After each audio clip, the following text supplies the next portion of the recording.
I am in a panoramic spot for the city of Kocani, which is behind me. It is a small city of around 30,000 people, and we have witnessed maybe half an hour ago at least a couple of thousand people gathered in city center demanding justice for the victims and for their families.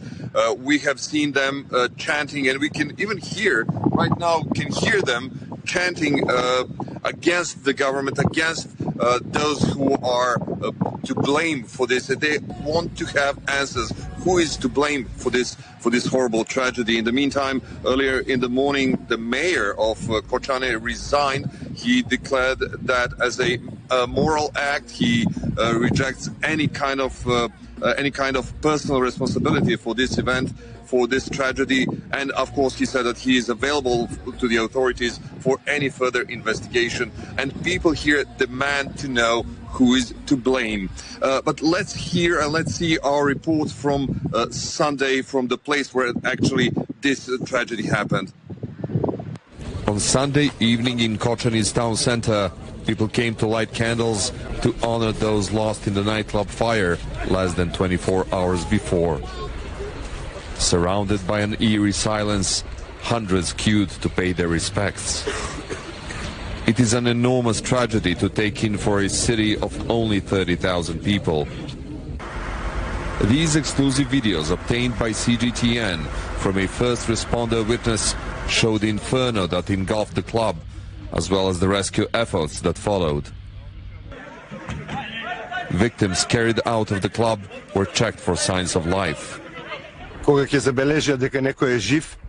found someone still alive and they put him in the car because there were not enough emergency vehicles. The people used their personal cars to take children to the hospitals. There was chaos in this street.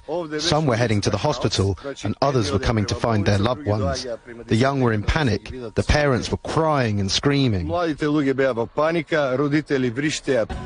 Authorities say the fire was sparked by pyrotechnics used by the band performing on stage, first setting fire to a small area of the ceiling before spreading through the entire club.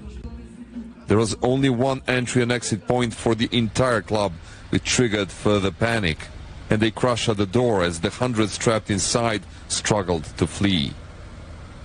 Here is drone footage of the club taken later in the morning. Many cars of the concert goers still there. Shaken relatives arrived on the scene in search of their loved ones, like this father of a 23-year-old Petar who survived the worst and is now hospitalized.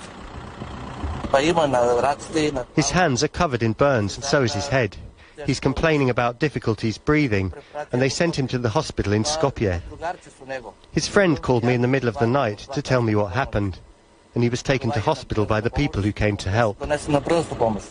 Among those killed was a vocalist in the band that was performing, and at least 15 people were detained for questioning, and others are under investigation, as officials here investigate possible bribery and corruption that allowed for such a tragedy here to take place. The grim statistics says there is 115 injured currently in various hospitals. 47 of them are transferred abroad. We are also learning that 12 more will be transferred abroad during the day in hope to fight for their lives and to save those who are currently in a critical condition.